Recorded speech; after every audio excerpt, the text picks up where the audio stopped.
नमस्कार साथियों। स्वागत है आपका सिनर्जी आईएएस एकेडमी के ऑफिशियल यूट्यूब चैनल पर। मैं आपका दोस्त राही मेहता आपके लिए एंशिएंट हिस्ट्री सीरीज की एक नई वीडियो बनाने जा रहा हूं। यह वीडियो हमारी गुप्त वंश के बारे में होने वाली है, गुप्ता एम्पायर के बारे में यह वीडियो होने वाली है। आप जैसे सब जानते हैं कि मेरा नाम है राही मेहता और मेरी पूरी एंशिएंट हिस्ट्री की सीरीज जो है वो सिनर्जी आईएएस एकेडमी के ऑफिशियल यूट्यूब चैनल के ऊपर मौजूद है। आप चाहें तो अपनी पूरी एंशिएंट हिस्ट्री को रिवाइज करने के लिए इस वीडियो सीरीज का इस्तेमाल कर सकते हैं। इसी वीडियो सीरीज में आज की नई एडिशन हमारी रहेगी है गुप्ता एम्पायर के ऊपर हमारी आज की वीडियो। तो चलते हैं दोस्तों, पहली स्लाइड से हमारी स्टार्ट करते हैं। ओरिजिन ऑफ गुप्ता एम्पायर, कैसे गुप्ता एम्पायर की स्थापना हुई, कहां पर गुप्ता एम्पायर की स्थापना हुई। गुप्ता एम्पायर को भारत का स्वर्णिम युग भी बोला जाता है क्योंकि गुप्ता एम्पायर के दौरान भारत के अंदर हमने हर प्रकार के एरिया के अंदर, चाहे वो आर्ट हो, आर्किटेक्चर हो, चाहे वह लिटरेचर हो, साइंस एंड टेक्नोलॉजी हो, मेटलर्जी हो, फिलोसफी हो, हर एक एरिया के अंदर भारत ने काफी महारता हासिल करी, काफी हमने एडवांसमेंट डेवलपमेंट हमने हासिल करी। इसलिए इसको एंशिएंट इंडिया की गोल्डन एज के नाम से भी जाना जाता है। गुप्ता वंश जो था, हम जानते हैं कि पहले हमारी जो इतिहास का आरंभ हुआ उसमें हमने पहले वैदिक एज के बारे में जाना, वैदिक एज के बारे में हमने महाजनपद के बारे में जाना, महाजनपद में मगध जो सबसे इंपॉर्टेंट महाजनपद थी उसको हमने डिस्कस किया। मगध के इलाके के अंदर मौर्यन वंश की स्थापना हुई। मौर्यन वंश के बाद जो पोस्ट मौर्यन एम्पायर आया जिसके अंदर सुंगा, कानवा, सातवाहना, छेदीस और कुछ फॉरेन अटैक जो भारत के ऊपर हुए उनके बारे में भी हमने जानकारी हासिल करी, जैसे कि साका, कुशान्स और पार्थियंस, इंडो ग्रीक्स, इन सब के अटैक्स के बारे में हमने पढ़ा। उसके बाद भारत के अंदर पोस्ट मौर्यन पीरियड के बाद भारत के अंदर यह golden age of ancient India आती है। गुप्त वंश भारत के अंदर स्थापित किया जाता है।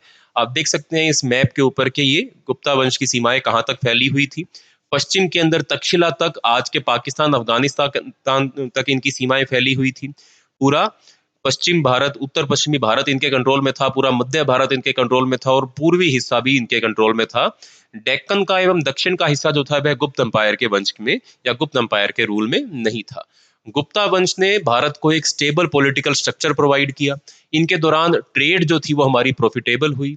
इसके साथ साथ security and peaceful social setup Gupta वंश के दौरान भारत के अंदर एस्टेब्लिश होता है, नॉर्थ इंडिया के अंदर एस्टेब्लिश होता है। श्रीगुप्त जो थे यह पहले गुप्ता वंश के रूलर थे, परंतु श्रीगुप्त जो थे यह इंडिपेंडेंट रूलर नहीं थे। श्रीगुप्त कुशांस के फ्यूडेटरीज हुआ करते थे, इसलिए श्रीगुप्त के नाम के साथ महाराजा या महाराजाधिराज जैसे बड़े बड़े जो नाम है वे नहीं जोड़े जाते हैं। पहले रूलर थे जिन्होंने गुप्त वंश को स्थापना किया, परंतु इनका नाम हमको भितारी पिलर इंस्क्रिप्शन के ऊपर देखने को मिलता है। भितारी पिलर इंस्क्रिप्शन जो है वो श्रीगुप्त का नाम मेंशन करती है गुप्ता वंश के एक राजा के रूप में, परंतु महाराजा या महाराजाधिराज जैसे बड़े बड़े भारी भरकम शब्द जो थे वह श्रीगुप्त के लिए इस्तेमाल नहीं किए गए थे। तो मोस्ट प्रोबेबली जो चंद्रगुप्त मौर्य थे, चंद्रगुप्त जो थे, मौर्य नहीं, चंद्रगुप्त जो थे, इनके रूल के दौरान गुप्ता एम्पायर जो था यह इंडिपेंडेंट हो जाता है। कुशांस को हरा दिया जाता है, डिफीट कर दिया जाता है। अब गुप्ता वंश किसी के भी फ्यूडेटरी, किसी के भी अधीन काम नहीं कर रहा था। तो पहले इंडिपेंडेंट गुप्त वंश के जो रूलर थे उनका नाम था चंद्रगुप्त। तो हम यहाँ पर चंद्रगुप्त के साथ ही इंपॉर्टेंट जितने भी रिलेटेड इंफॉर्मेशन पॉइंट हैं गुप्ता वंश के वह डिस्कस करना आरंभ करेंगे। तो सबसे प्रमुख जो रूलर रहेंगे गुप्त वंश के उनका नाम रहेगा चंद्रगुप्त। समय इनका रहेगा 319 सीई से लेकर 330-335 सीई के लगभग लगभग। First important ruler of Gupta empire and actual founder of the Gupta dynasty sorry, जिनको महाराजा अधिराज का टाइटल दिया गया था। इनके रूल के दौरान गुप्ता वंश की सीमाएं जो थी वो साउथ बिहार, झारखंड से होते हुए ईस्टर्न उत्तर प्रदेश तक फैल गई थी। साकेत एवं प्रयाग इनके ही कंट्रोल के अंदर था। इसके साथ साथ गुप्ता वंश के रूलर चंद्रगुप्त ने जैसे ही गद्दी को कंट्रोल किया या गद्दी के ऊपर यह बैठते हैं, उसी के साथ ही गुप्ता सांवत या गुप्ता एरा की शुरुआत की जाती है। गुप्ता सांवत 319-320 एडी के दौरान आरंभ किया गया, चंद्रगुप्त वन के दौरान आरंभ किया गया। चंद्रगुप्त वन की शादी लिच्छवी प्रिंसेस कुमारी देवी के साथ करवाई जाती है और कुमारी देवी के साथ शादी होने के बाद चंद्रगुप्त वन जो है वह कुछ सिक्के इशू करते हैं गुप्ता वंश के दौरान। इन सिक्कों को हम कुमारी देवी कॉइन्स के नाम से जानते हैं। इन सिक्कों के अंदर कुमारी देवी एवं चंद्रगुप्त दोनों के ही फिगर्स को दर्शाया गया है, जिसके चलते इन सिक्कों को हम कुमारी देवी कॉइन्स के नाम से जानते हैं। तो यह थे पहले रूलर गुप्ता वंश के, जिनका नाम था चंद्रगुप्त वन। अब चलते हैं हम दूसरे इंपॉर्टेंट रूलर के ऊपर, जिनका नाम है समुद्रगुप्त। समुद्रगुप्त को नेपोलियन ऑफ इंडिया के नाम से भी जाना जाता है।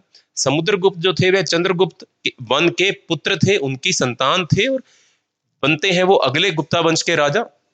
और जिनका रूल जो है वह अलग अलग कंक्वेस्ट, अलग अलग विजय के रूप में इनको याद किया जाता है।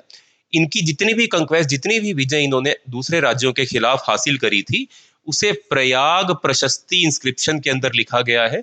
प्रयाग यानी कि आज का प्रयागराज, जिसे हम पहले इलाहाबाद के नाम से भी जानते थे, वहां पर इनके द्वारा एक इंस्क्रिप्शन लगवाई गई थी जिसका नाम है प्रयाग प्रशस्ति इंस्क्रिप्शन। उस इंस्क्रिप्शन के ऊपर समुद्रगुप्त की जितनी भी विजय थी, जितने भी इलाकों के ऊपर इन्होंने विजय हासिल करी, उसके बारे में हमको इन्फॉर्मेशन, समुद्रगुप्त के बारे में हमको इन्फॉर्मेशन प्रयागराज या प्रयाग इंस्क्रिप्शन से प्राप्त होती है। यह प्रयाग इंस्क्रिप्शन जो थी, इसे गुप्ता वंश के ही समुद्रगुप्त के रूल के दौरान उनके कोर्ट के अंदर मौजूद एक बहुत ही महान कवि हरिसेन के द्वारा क्लासिक संस्कृत के अंदर इस इंस्क्रिप्शन को लगवाया गया था, लिखा गया था। और इस प्रयाग प्रशस्ति इंस्क्रिप्शन के अंदर लिखा क्या गया है, इसके अनुसार जो समुद्रगुप्त थे, उन्होंने गंगा वैली के अंदर, यानी कि गंगा रिवर के आसपास बसे हुए जितनी भी वैली, जितनी भी छोटे छोटे प्रिंसिपैलिटीज थी, राजा थे, महाराजा थे, जो भी था, उन सबको इन्होंने डिफीट कर दिया। कुल 8 राजाओं को इन्होंने आर्यव्रत के रीजन के अंदर, गंगा वैली के अंदर इन्होंने डिफीट किया, जिसकी जानकारी हमें प्रयाग इंस्क्रिप्शन के माध्यम से मिलती है। इसके साथ साथ प्रयाग इंस्क्रिप्शन बताती है हमको कि समुद्रगुप्त ने दक्षिणा पथ, जो दक्षिण पथ था, साउथ इंडिया की तरफ जाने वाला जो रास्ता था, उस रास्ते के ऊपर मौजूद जितनी छोटी छोटी किंगडम्स थी, लगभग 12 किंगडम्स को इन्होंने डिफीट किया, 12 किंगडम्स को अपने रूल के अंदर लेकर आए, और बाद में उन 12 किंगडम्स को रीइंस्टेट भी कर दिया, उनको गुप्त वंश के अधीन तो कर दिया, परंतु अपने अंदर उनको राज करने के लिए खुली छूट दे दी गई थी। इसके साथ साथ भारतीय उपमहाद्वीप का एक बहुत बड़ा हिस्सा जो था वह समुद्रगुप्त ने अपने अधीन कर लिया था, और यह सारा हिस्सा जो था, जो पूरा एक बहुत बड़ा भूभाग भारत का था, जो था वह समुद्रगुप्त को या गुप्ता वंश को ट्रिब्यूट या टैक्स भी पे करता था। इसके साथ साथ समुद्रगुप्त ने अश्वमेध यज्ञ भी ऑर्गेनाइज करवाया था, जिसके चलते इन्होंने अश्वमेध टाइप के कॉइन्स भी इशू करवाए थे। इसके साथ साथ tiger slayer type of coin, battle x type of coin, Veena type of coin, ऐसे सिक्के जिनके ऊपर समुद्रगुप्त को वीणा प्ले करते हुए दर्शाया गया है, यह भी इशू करवाए गए थे। समुद्रगुप्त जो थे वह सिर्फ एक विजेता नहीं थे, सिर्फ एक कॉन्कवरर नहीं थे, सिर्फ एक उग्र राजा नहीं थे, यह एक पोएट भी थे, म्यूजिशियन भी थे, और इन्होंने अलग अलग पोएट्स, अलग अलग म्यूजिशियंस को अपने दरबार के अंदर जगह भी दी, उनको पेट्रोनेज भी प्रोवाइड किया, और इनको नेपोलियन ऑफ इंडिया के नाम से और इसके साथ धर्म प्राचर के नाम से भी जाना जाता है। धर्म प्राचर बंधु के नाम से भी इनको जाना जाता है। अलाहाबाद पिलर इंस्क्रिप्शन के अंदर, प्रयागराज इंस्क्रिप्शन के अंदर ही इन्हें धर्म प्राचर प्रचार बंधु का नाम इनको दिया गया है। ठीक है दोस्तों, आगे बढ़ते हैं। गुप्ता एम्पायर के अगले राजा चंद्रगुप्त टू। चंद्रगुप्त टू का समय सीमा रहेगी 380 से लेकर 414 तक। जो चंद्रगुप्त टू थे, यह भी एक बहुत प्रमुख राजा थे। इन्होंने साकास को डिफीट किया था, वही साकास जिन्होंने पोस्ट मौर्यन पीरियड के ऊपर, पोस्ट मौर्यन पीरियड में भारत पर अटैक किया था। इन साकास को डिफीट किया गया था चंद्रगुप्त टू के द्वारा, और इसके बाद इन्होंने विक्रमादित्य का टाइटल एक्वायर किया था, अपने आप को विक्रमादित्य के टाइटल से नवाजा था। समुद्रगुप्त ने भी अपने आप को विक्रमादित्य का टाइटल दिया था, एवं चंद्रगुप्त टू ने भी अपने आप को विक्रमादित्य का टाइटल दिया था। चंद्रगुप्त टू के साथ जुड़ी हुई जो इंस्क्रिप्शन है, उसे हम उदयगिरी केव इंस्क्रिप्शन के नाम से जानते हैं, जो विदिशा मध्य प्रदेश के अंदर लगवाई गई है। इसके साथ साथ सांची इंस्क्रिप्शन भी हमको चंद्रगुप्त टू के बारे में जानकारी देती है, यह भी चंद्रगुप्त टू के दौरान लगवाई गई थी। इसके साथ साथ जो चंद्रगुप्त टू थे, उनकी बेटी का नाम था प्रभावती गुप्ता। प्रभावती गुप्ता इनकी पुत्री का नाम था, जिनकी शादी वकाटक राजा रुद्रसेन टू के द्वारा के साथ करवाई गई थी। प्रभावती गुप्ता चंद्रगुप्त टू की जो पुत्री थी, उनकी शादी वकाटक के राजा रुद्रसेन टू के साथ करवाई गई थी। परंतु रुद्रसेन टू की डेथ हो जाती है। रुद्रसेन टू की डेथ हो जाने के बाद प्रभावती गुप्ता जो है वह वकाटक एम्पायर हमारा डेक्कन के अंदर स्थित आज के महाराष्ट्र के इलाके के आसपास स्थित एक एम्पायर था। गुप्ता वंश के पैरेलल कंटेम्प्रेरी ही एक एम्पायर था। गुप्त वंश के मुकाबले यह छोटा एम्पायर था। तो प्रभावती गुप्ता की वकाटक राजा रुद्रसेन टू के साथ शादी करवा दी जाती है, परंतु शादी के कुछ समय के बाद रुद्रसेन टू की डेथ हो जाती है, जिसके बाद प्रभावती गुप्ता जो है वह रीजेंट के रूप में जो वकाटक एम्पायर था उसको रूल करती हैं, अपने पिता की सहायता से रूल करती हैं। तो आप ये भी कह सकते हैं कि या जो चंद्रगुप्त टू थे वह इनडायरेक्ट रूप से अपनी पुत्री के माध्यम से वकाटक किंगडम को भी रूल करना स्टार्ट कर देते हैं। और चंद्रगुप्त टू के दौरान ही गुप्ता एम्पायर ने सबसे पहले चांदी के सिक्के, सिल्वर के सिक्के इशू किए थे, और इन सिक्कों के ऊपर लॉयन फिगर्स जो है वो दर्शाए गए हैं। यह सिक्के जो है वो साका कॉइन से मैच भी खाते हैं।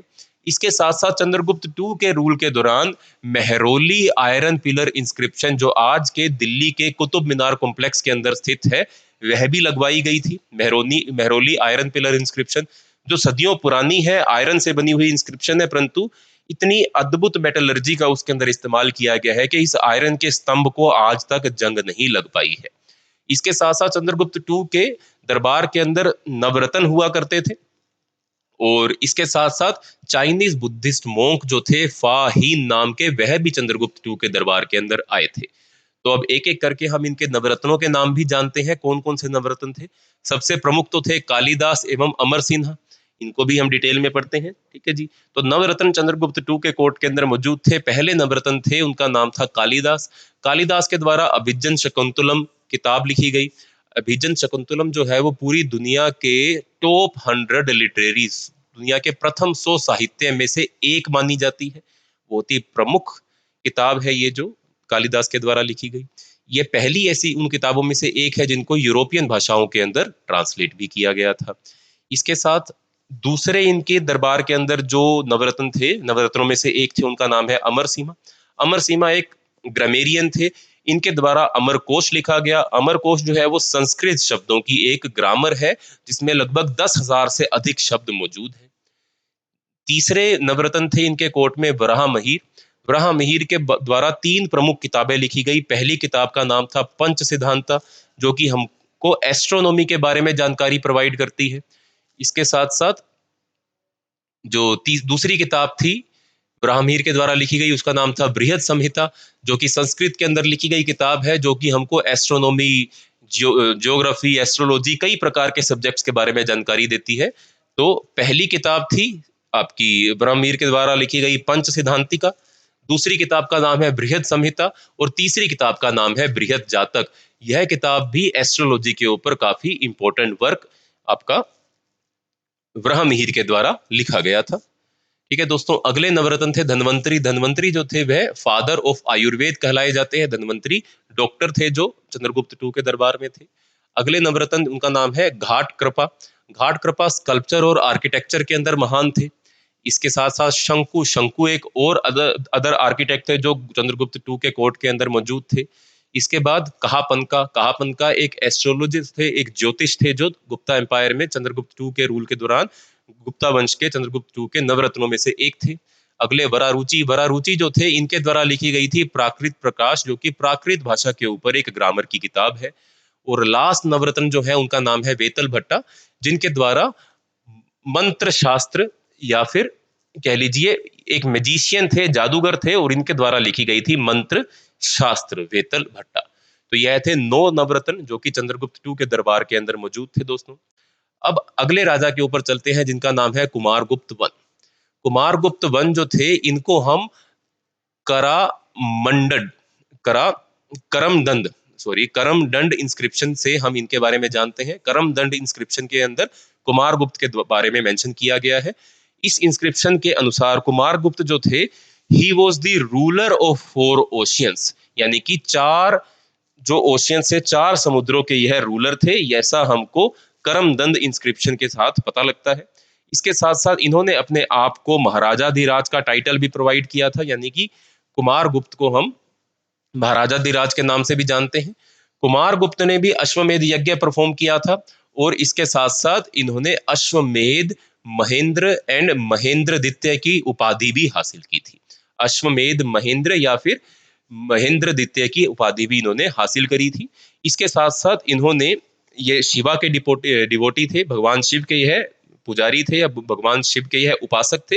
और कुमारगुप्त वन ने कार्किते टाइप ऑफ कॉइन्स इशू किए थे। कार्किते टाइप ऑफ कॉइन्स के अंदर पीकॉक का एक चित्र बना हुआ है और कार्किते का चित्र बना हुआ है, जो कि शिव जी के पुत्र कार्किते को डिनोट किए गए थे। ठीक है दोस्तों, इसके साथ साथ कुमारगुप्त वन के रूल के दौरान हूना ट्राइब्स ने भारत के ऊपर पहला अटैक किया। हूनास कौन थे? हूनास चाइना की तरफ, सेंट्रल एशिया की तरफ से आई हुई एक फिरोशियस ट्राइब थी, जिसने भारत के ऊपर अटैक किया। हिंदू कुश के रास्ते से ये भारत के अंदर आए थे।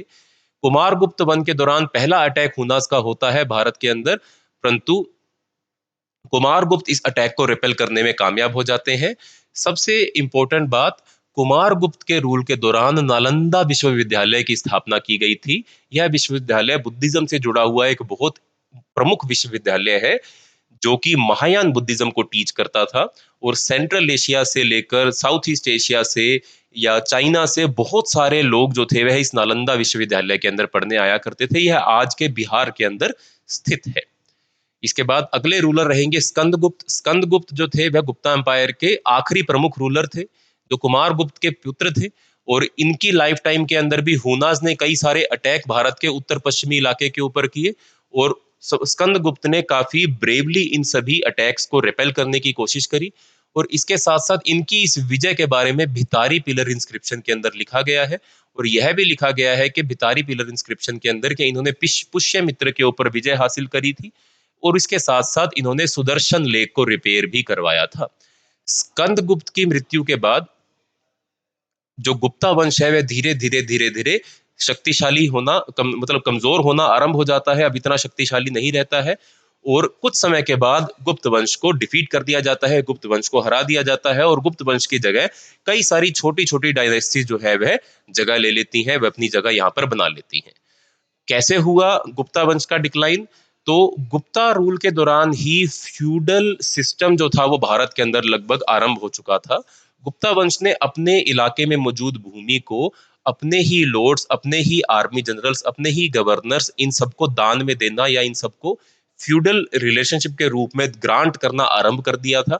जिसके चलते जब गुप्ता वंश के आखिरी प्रमुख, आखिरी इंपॉर्टेंट रूलर स्कंदगुप्त की मृत्यु हो जाती है, तो उसके बाद यही फ्यूडल लॉर्ड्स जो है, जिनको गुप्तास के द्वारा ही लैंड ग्रांट में दी गई थी, यह धीरे धीरे धीरे धीरे अपनी इंडिपेंडेंस असर्ट करना आरंभ कर देते हैं, और उसके साथ साथ अपनी ही डायनेस्टीज एस्टेब्लिश करना आरंभ कर देते हैं, जिसके चलते गुप्त वंश का विनाश होना स्टार्ट हो जाता है।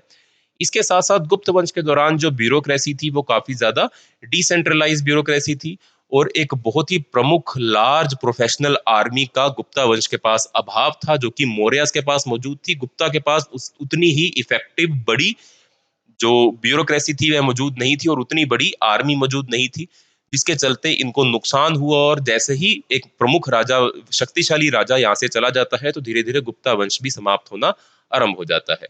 इसके साथ ही गुप्ता वंश के आखिरी कार्यकाल में फॉरेन ट्रेड डिक्लाइन हो जाती है, और हुनास जो है वह अटैक करना आरंभ कर देते हैं। सक्सेसर काफी वीक रहते हैं, जिसके चलते गुप्ता वंश का सर्वनाश आरंभ हो जाता है। आखिरी गुप्ता रूलर, आखिरी प्रमुख गुप्ता रूलर जो थे, उनका नाम था विष्णुगुप्त, जिन्होंने 540 सीई से लेकर 550 सीई तक रूल किया, और इन्हीं को ही हम आखिरी गुप्त रूलर के रूप में जानते हैं। ठीक है दोस्तों, अब एडमिनिस्ट्रेशन कैसी थी गुप्त वंश के दौरान, यह भी हम देख लेते हैं। तो एडमिनिस्ट्रेशन ड्यूरिंग गुप्ता एम्पायर, राजा जो था वह सबसे प्रमुख हुआ करता था, और राजा को सहायता प्रदान करने के लिए एक मंत्री परिषद, काउंसिल ऑफ मिनिस्टर का गठन किया जाता था। जो राज्य था उसको भुक्ति यानी कि प्रोविंस, यानी कि राज्य के अंदर पूरा राष्ट्र जो था, जो पूरा गुप्ता एम्पायर जो था, उसे अलग अलग प्रोविंसेस के अंदर, जिसको भुक्ति कहा जाता था, उसमें डिवाइड कर दिया जाता था। प्रोविंसेस को अलग अलग जिलों के अंदर, जिन्हें विशाया कहा जाता था, उसमें डिवाइड किया गया था। भुक्ति जो था वह उपारिका के अधीन होता था, और विशाया जो था वह विशायापति के अधीन होता था। यानी कि प्रोविंस, प्रोविंस के जो गवर्नर थे, राज्य के जो गवर्नर थे, उन्हें उपारिका कहा जाता था, और जिला यानी कि विशाया के जो गवर्नर थे उन्हें विशायापति कहा जाता था। विशाया को फर्दर आगे विट्ठी विलेज, विट्ठी एंड विलेजेस के अंदर डिवाइड कर दिया जाता था। विट्ठी यानी कि ब्लॉक, और ब्लॉक के बाद विलेज के अंदर डिवाइड कर दिया जाता था। जो गांव थी वह सबसे स्मॉलेस्ट यूनिट हुआ करती थी एडमिनिस्ट्रेशन की, तो सबसे नीचे विलेज, विलेज के ऊपर विट्ठी, विट्ठे के ऊपर विशाया, विशाया के ऊपर भुक्ति और भुक्ति के ऊपर पूरा गुप्त वंश, पूरा राष्ट्र आता था। इस तरीके से इनकी डिवीजन थी।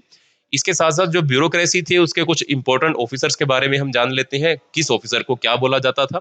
सबसे पहले महादंड नायक जो ऑफिसर थे उनका काम था जस्टिस डिलीवरी करना, महादंड नायक। अगले ऑफिसर जो थे इंपॉर्टेंट महाप्रतिहारा, यह चीफ ऑफ द गार्ड्स हुआ करते थे, यानी कि जितने भी सैनिक थे उनके प्रमुख हुआ करते थे, जितने भी रक्षक है उनके प्रमुख हुआ करते थे। अगले इंपॉर्टेंट ऑफिसर थे दूतक्स। दूतक्स जो थे यह वो थे जो गिफ्ट या ग्रांट्स के रूप में रिसीव किए जाते थे, जो दूत हुआ करते थे राजा के। इसके अलावा संधि विग्रहिका, यह ministry of war and peace, इनको संधि विग्रहिका बोला जाता था। इसके बाद पिलुपति, पिलुपति जो हाथियों को, सेना के अंदर जो हाथी होते थे जो उनको संभालता था, उन्हें पिलुपति कहा जाता था। इसी तरीके से अश्वपति जो घोड़ों को संभालते थे उन्हें अश्वपति कहा जाता था। नारापति जो कि फुट सोल्जर्स को हेड करते थे उन्हें नारापति कहा जाता था। इसी प्रकार से राणा भंड ग्रीका, यह स्टोर्स के इंचार्ज, जो अनाज के स्टोर्स, जो ग्रेनरीज हुआ करती थी जहां पर अनाज या हथियार स्टोर करके रखा जाते थे, उस ऑफिसर को राणा भंडरिका भंडागरिका कहा जाता था, जो इन स्टोर्स का इंचार्ज होता था। इसके बाद अक्षपतल धिक्रिता, अक्षपतल धिक्रिता, यह superintendent of record and account, जो अकाउंट मेंटेन करता था उसे अक्षपल धृतिका के नाम से जाना जाता था। तो यह तो एडमिनिस्ट्रेशन हो गया गुप्त वंश के दौरान। अगला इकोनॉमी। इकोनॉमी गुप्त वंश के दौरान agriculture, trade, commerce, art and culture, यह सब कुछ काफी ज्यादा विकसित हुआ। राजा ने अपनी पावर का इस्तेमाल करते हुए इरिगेशन की सहायता देने के लिए काफी ज्यादा खर्च किया, और राज्य के द्वारा, गुप्त वंश के द्वारा किसानों को इरिगेशन फैसिलिटी प्रोवाइड की गई। और इसके साथ ही इन्होंने लैंड को मेजर करने के लिए दो कैटेगरीज का इस्तेमाल करना आरंभ किया।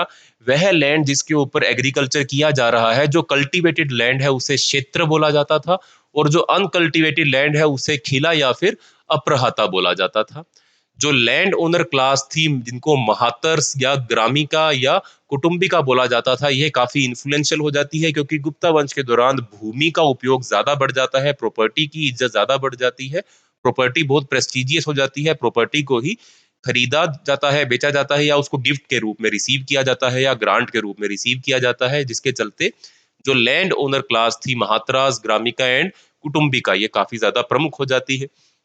इसके साथ साथ जो क्राफ्टमैन प्रोड्यूस किए जाते थे गुप्त वंश के दौरान, craftsman produce both utility and luxury items, यानी कि क्राफ्ट्स को लग्जरी आइटम एंड आपके काम को इस्तेमाल करने के लिए, आसान करने के लिए जो यूटिलिटी आइटम्स बनाई जाती हैं, दोनों को ही ध्यान दिया जाता था। और क्राफ्टमैनशिप जो थी, जो कारीगर जो हुआ करते थे, अब बहुत ही अलग अलग जातियों के अंदर विभाजित हो गए थे, कास्ट हमारी बहुत ज्यादा बढ़ गई थी, और अभी भी ये सभी क्राफ्टमैन जो थे वो अलग अलग श्रेणियों के हिस्से थे, और श्रेणी सिस्टम जो था वह कंटिन्यू था। और इसके साथ साथ गुप्त वंश के दौरान जो सिक्के इशू किए गए हैं, वह कुशांस के कंपैरेटिवली उनके अंदर सोने की जो छाप है या सोने की जो प्योरिटी है वह काफी कम है। ठीक है दोस्तों, तो यह थी इकोनॉमी। लास्ट हम चलते हैं society, religion under Gupta empire के दौरान।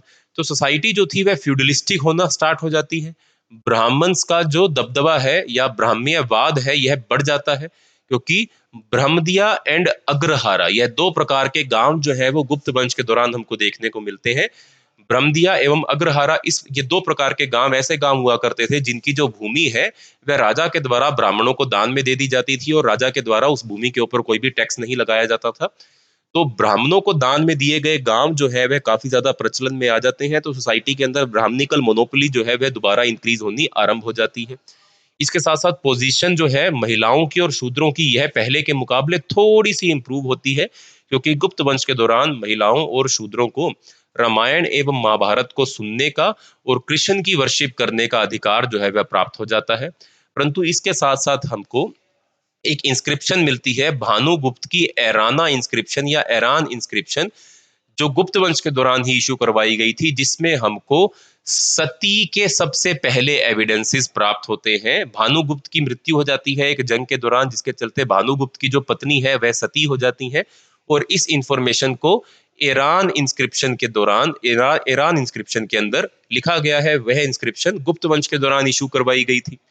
ठीक है, इसके साथ साथ चाइल्ड मैरिज के एग्जिस्टेंस या इसके बारे में भी एविडेंसेस हमको मिलने आरंभ हो जाते हैं गुप्ता वंश के दौरान। इसके साथ साथ जो फाहीन, जो चाइनीज ट्रेवलर थे जो भारत के अंदर गुप्ता रूलर के दौरान भारत के अंदर विजिट करते हैं, उनके अकॉर्डिंग गुप्ता रूलर्स के दौरान क्राइम्स बहुत कम थे और किसी भी क्राइम के लिए डेथ पेनल्टी नहीं दी जाती थी। परंतु फोर्स्ड लेबर गुप्ता वंश के दौरान मौजूद थी और फोर्स्ड लेबर को, बंधुआ मजदूरी को विष्ठी कहा जाता था। और इसके साथ साथ चंडालास भी समाज का एक हिस्सा थे जिन्हें आउटकास्ट कर दिया गया था। जिन चंडालास वह लोग थे जो चार फोर फोल्ड जो सर्टिफिकेशन है सोसाइटी का उसके अंदर नहीं आते थे, जो अछूत हुआ करते थे, जिनको गांवों के अंदर रहने की इजाजत नहीं होती थी, जिनकी बस्तियां गांव से बाहर बसाई जाती थी, वह चंडालास गुप्ता वंश के दौरान काफी ज्यादा डिस्क्रिमिनेशन उनके साथ किया गया। तो यह सब कुछ भी हमको सोसाइटी एंड रिलीजन के बारे में गुप्ता वंश के दौरान पता चलता है। परंतु अलग अलग धर्म, अलग अलग जातियों के लोग अभी भी कोएग्जिस्टिवली, पीसफुली एक दूसरे के साथ रह रहे थे। धीरे धीरे यह और भी ज्यादा कॉम्प्लेक्स होती जाएगी सोसाइटी, और मिडिवल इंडिया आते आते कास्ट सिस्टम बहुत ज्यादा प्रोलिफरेट हो चुका होगा और कास्ट डिस्क्रिमिनेशन अपनी चरम सीमा पर पहुंच जाएगी। ठीक है दोस्तों, तो यह था आज का हमारा टॉपिक गुप्ता वंश, जिसमें हमने गुप्ता रूलर्स के बारे में जाना, गुप्ता इकोनॉमी, पॉलिटी और सोसाइटी एंड रिलीजन के बारे में हमने काफी इंपॉर्टेंट इन्फॉर्मेशन को ग्रास्प किया। मैं आशा करता हूं कि आपको यह वीडियो अच्छी लगी होगी। अगर आपको यह वीडियो अच्छी लगी हो तो कृपया लाइक और कमेंट के माध्यम से मुझे जरूर बताइएगा। मिलते हैं अगली वीडियो में, तब तक के लिए नमस्कार, धन्यवाद।